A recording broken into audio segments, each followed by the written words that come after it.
Hello. It's wonderful to be here with you and to share God's Word with you. I am so excited about today's lesson. It's a little different. We're going to be looking at who wrote the book, the Gospel of Mark. And of course, we know that Mark wrote the Gospel. But you have to also know that his name wasn't on it from the very beginning. That came just a little while later.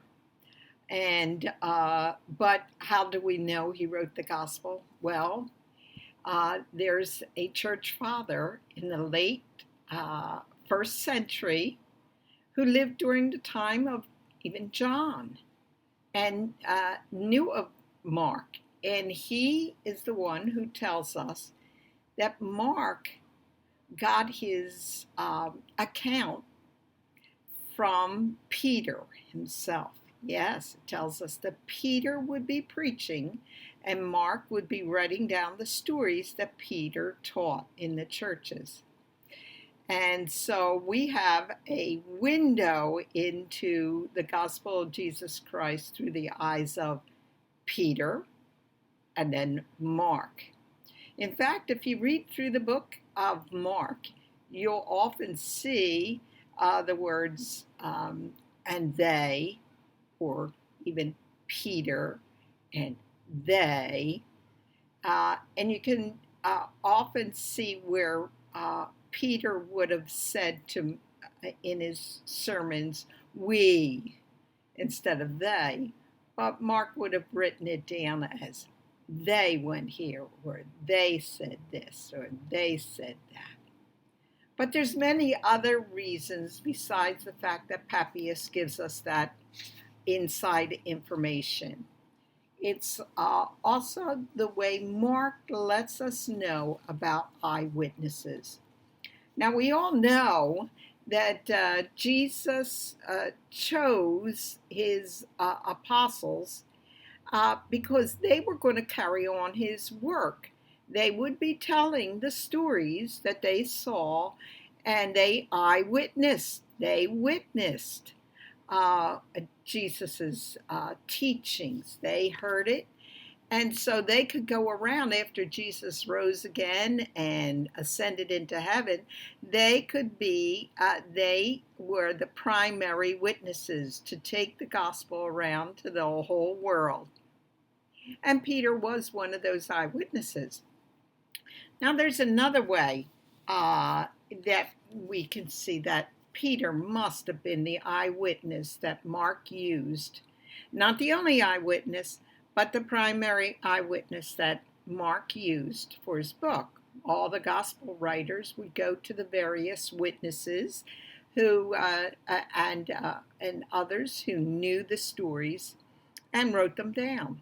Well, Mark knew Peter, and he followed Peter, and he wrote the stories down. And Peter is the primary eyewitness for Mark's account.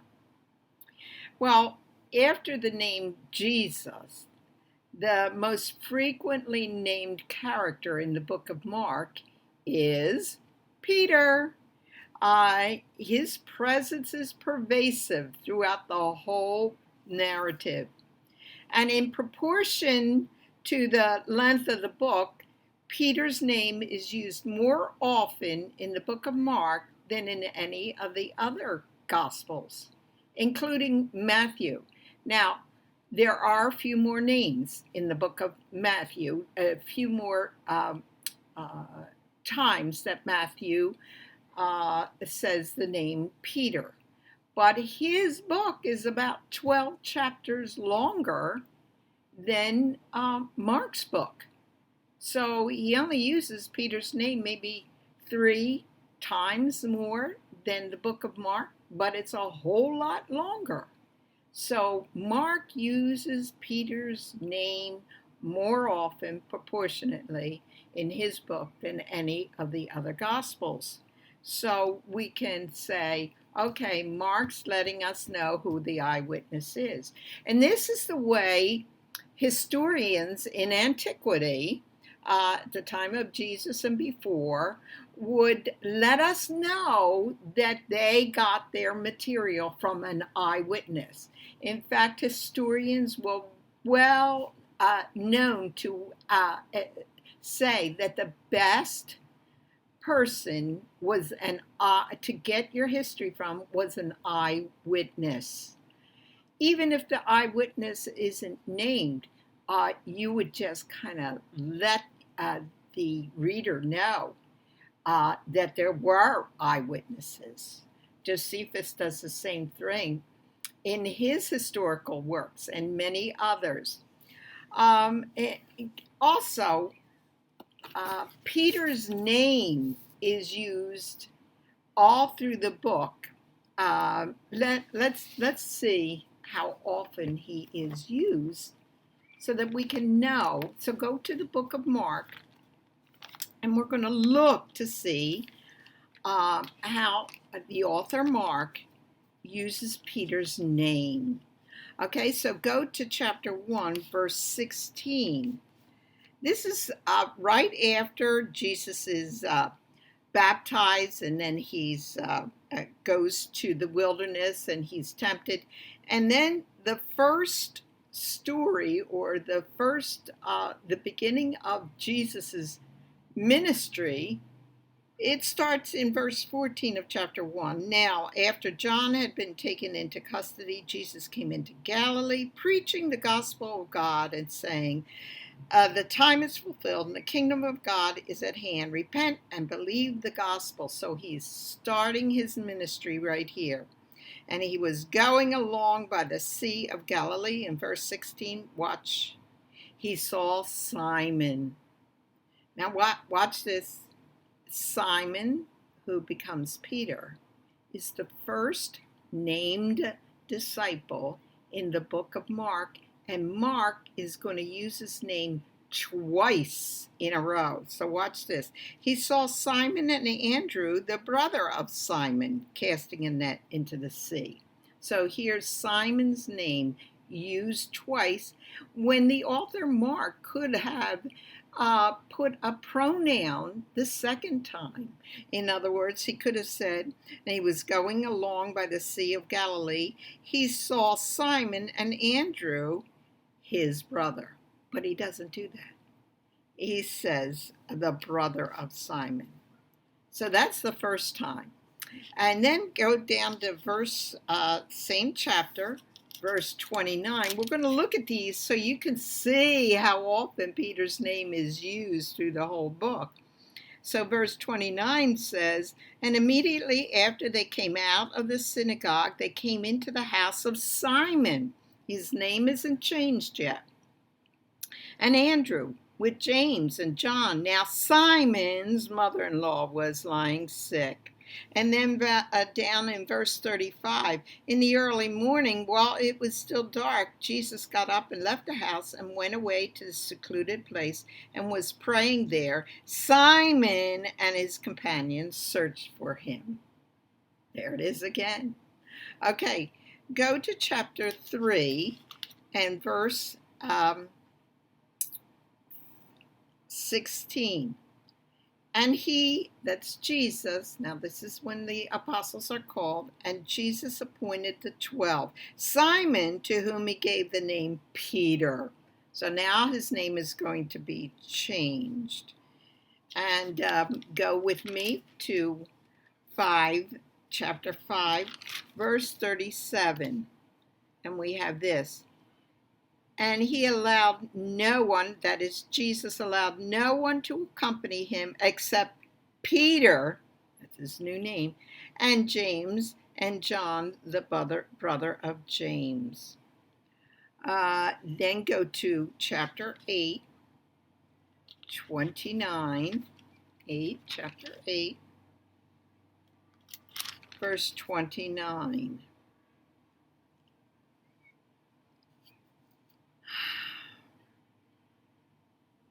Well, really, yes, verse 29. And he, that's Jesus, continued by questioning them. But who do you say that I am? Peter answered and said to him. Now you can almost hear him saying, I answered and said to Jesus, you are the Christ. See, you can replace Peter's name with I. You can replace Peter and the others with they instead of Peter saying we.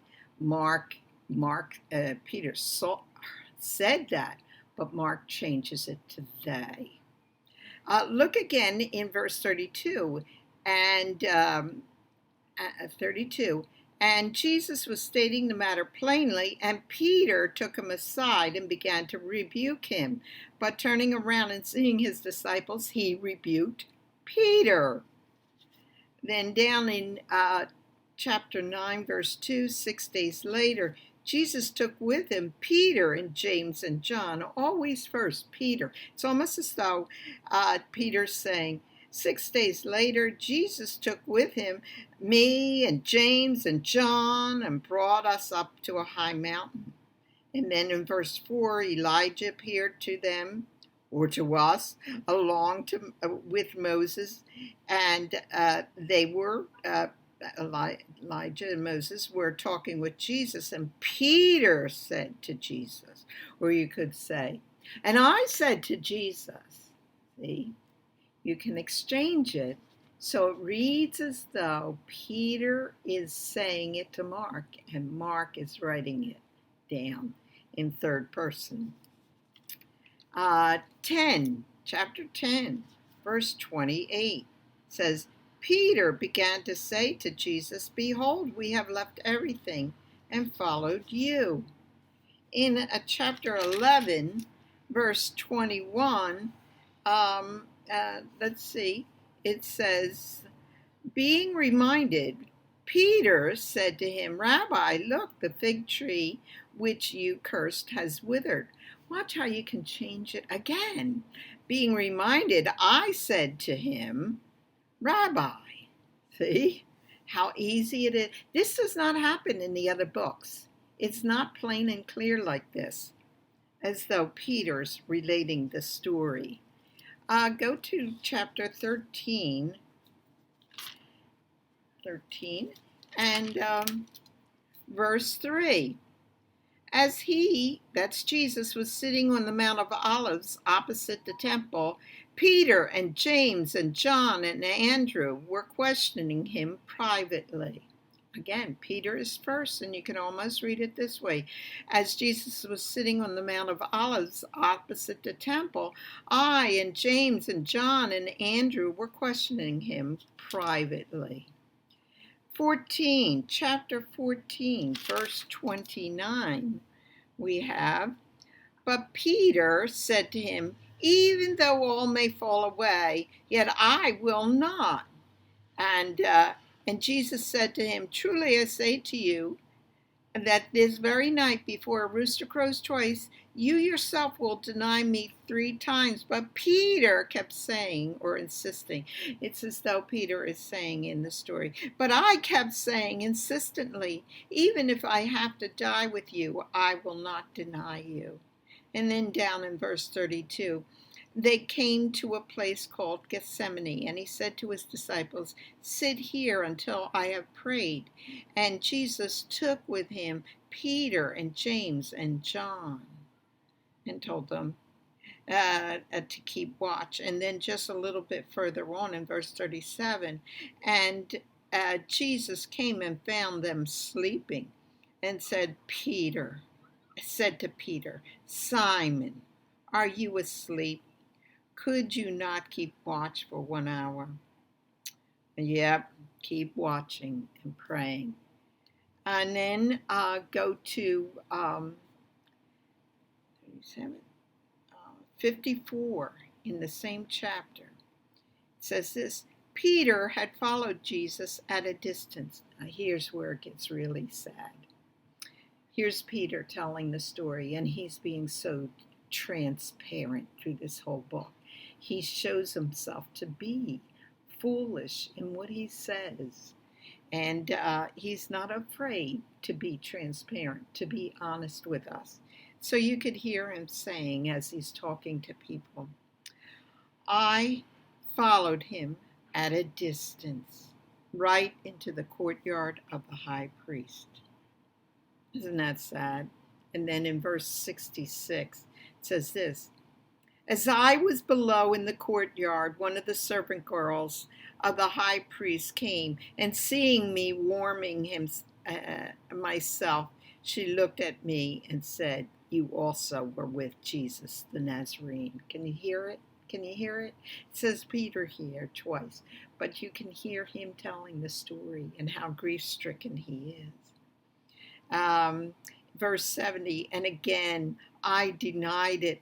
And after a while, the bystanders were again saying to me, surely you are one of them, for you are a Galilean too.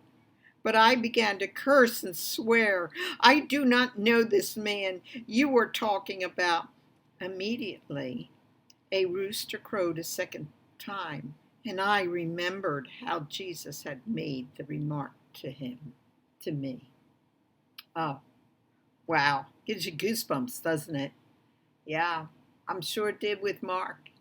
And Mark used Peter's name over and over again, but he stops here at the end of chapter 14 because Peter leaves. He's gone. He's gone just like the other disciples are gone.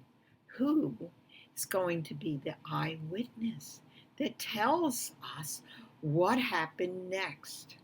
Well, this is the death, burial, and resurrection, isn't it? The name Peter also forms an inclusio around the book, and that is another way historians in Jesus' day would tell you who the eyewitness is. They would put the eyewitness's name at the beginning of the book and at the end of the book. And we saw in chapter 1, verse 16, that Peter's name is the first apostle that's named. Peter is the first apostle who is named, and he's named twice. Do you remember that? Simon and Andrew, Simon's brother. And at the end of the book,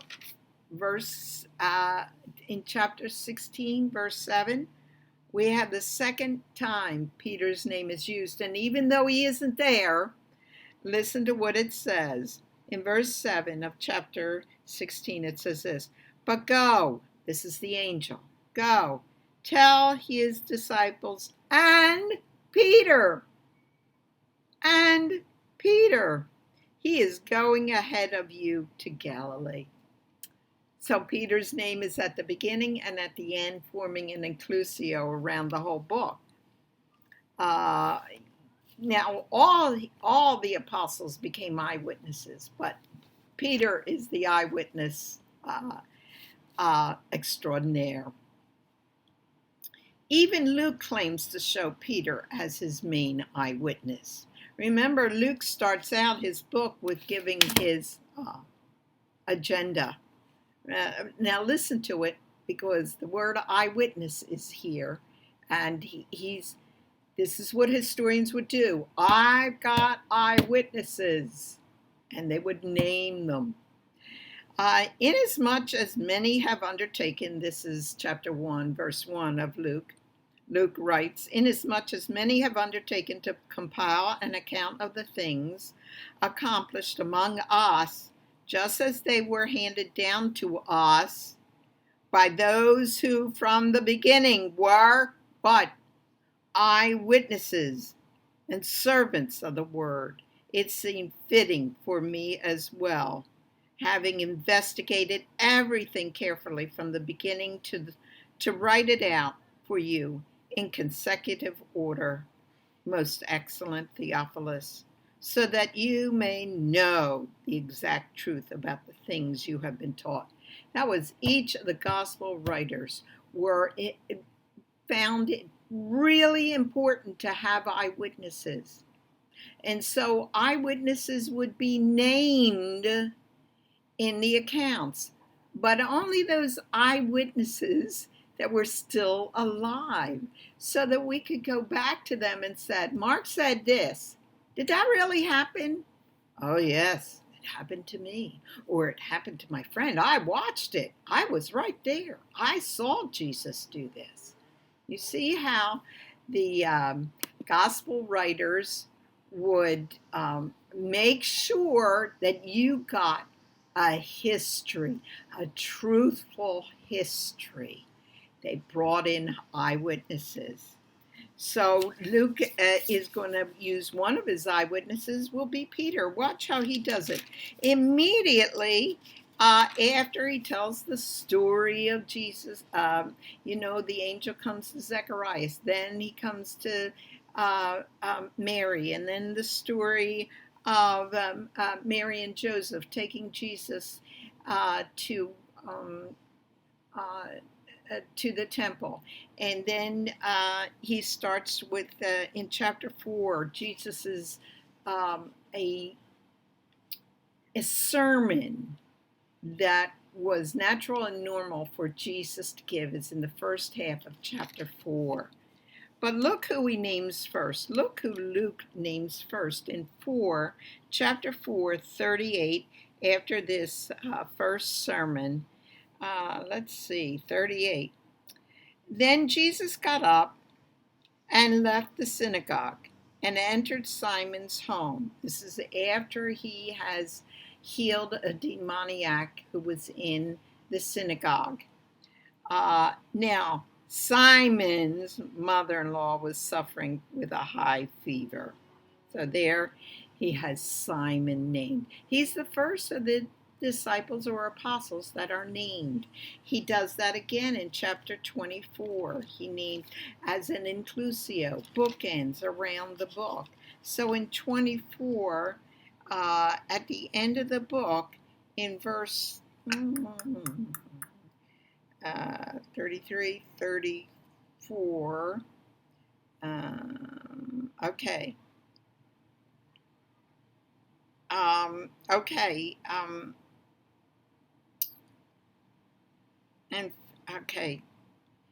And the Lord has really risen and has appeared to Simon. So Simon is at the end of the book as an eyewitness of Jesus's appearance. And Luke's going to use Simon Peter also. We don't know which stories exactly, but perhaps the same stories that were given to Mark. So, in the most important events in Mark's Gospel, which are the events related in chapter 15 and 16, with the crucifixion, the death, the burial, and the discovery of the empty tomb, the male disciples are missing. Yep. The most important event. The reason for the gospel. Everything in, remember Mark says immediately, or what's the word used in the King James? I forget. But immediately, Jesus does this. It got you racing until you get to the finish line, which is the death, burial, and resurrection of Jesus Christ. Well, who's going to tell us the story if all his apostles and his disciples have run away? Well, not all of them. We have introduced at the very end of the book, when Jesus is being crucified until he's resurrected, we have introduced women who are called disciples. Now, Mark hasn't told us all along about these women disciples. He reveals it at the very end, at the climactic moment. He tells us, oh, and there were women disciples. Yes, who were there? And and he even gives us the names of them. Now, this isn't, 3 names he gives us. Now, in other parts of later in Mark's story and in Luke's story, we're told there were many women, but Mark only relates these 3 women because they were probably still alive, and you could go back to them and get the story. But Luke tells us there were a number of women disciples, and that they followed him from the time of Galilee, and that they were there during the crucifixion. Now, Mark tells us that they were at a distance. We're not sure how far away, but he names them: Mary Magdalene, Mary, the mother of James the Little, and Joseph, 2, and then Salome. That's 3. Mark places them all at the cross, at the burial. All 3 at the cross, at the burial, only 2 of them, the 2 Marys, and all 3 again at the tomb. By naming them, Mark is identifying them as the eyewitnesses who replaced the male disciples. Now watch this. Let's go to Mark again. I think it was, I messed the page up. So let's go to Mark again. I want you to see this. So open your Bible, please. I want you to see the word see. S-E-E. Now, an eyewitness sees things. So watch how Mark tells us that he's got his eyewitnesses who saw things. So I want you to go to chapter 15, verse 40. And there were also some women looking on from a distance, among whom, that means there were others: Mary Magdalene, and Mary, the mother of James the Less, or the Little, and Joseph and Salome. When he was in Galilee, they used to follow him and minister to him, and there were many other women who came up with him to Jerusalem. So there were many female disciples who followed him, and then they were there. Okay, so go to verse 47, and here we have a word for see again, S-E-E. Mary Magdalene and Mary, the mother of Joseph, were looking on to see where he was laid. The word look can be translated observing, looking. So in verse 40 it says, there were also some women observing. Here in verse 47, Mary Magdalene and Mary, the mother of Joseph, were observing. Then 15, 47, 16, 1. Now this is just going to tell you, this first verse is going to tell you that they're at the tomb. When the Sabbath was over, Mary Magdalene and Mary, the mother of James, and Salome brought spices so that they might come and anoint him. Very early on the first day of the week, they came to the tomb when the sun had risen. They were saying to one another, who will roll away the stone for us from the entrance of the tomb? Looking up, they saw. I hope you're circling these words, or go afterwards when we're done, get your colored pencil out, or your pen or your pencil, whatever, or crayon even, and circle every time the word see or look or saw is used as a verb, because in every case they were looking. It's a verb. They saw that the stone had been rolled away, although it was extremely large. Entering the tomb, they saw a young man sitting on the right, wearing a white robe, and they were amazed. And he said to them, do not be amazed. You are looking for Jesus the Nazarene, who has been crucified. He has risen. He is not here. Behold. Now, behold is the word see. Look. Here is the place where they laid him. But go, tell his disciples and Peter, He is going ahead of you to Galilee. There you will see him, just as he told you. Who were these women? The eyewitnesses. For whose book? The book of Mark. So Jesus is not left without eyewitnesses. They are there. They are coming to the tomb to anoint Jesus, but are prevented by what they see. What qualities, what qualifies them to be eyewitnesses? One, the three women saw Jesus' death, even from a distance. The two women saw where the body was laid. The three women saw that the stone was rolled away. The women saw everything from the start to finish. They were the eyewitnesses. But they also heard what the angel said, so they could tell the exact words to the others. It is because Peter, our eyewitness throughout the story, drops out of the story after chapter 14, that the women are needed as eyewitnesses in the rest of Mark's narrative. Now, here's another good reason for taking a look at the women eyewitnesses. They are another confirmation that the story of the resurrection is true and not a myth.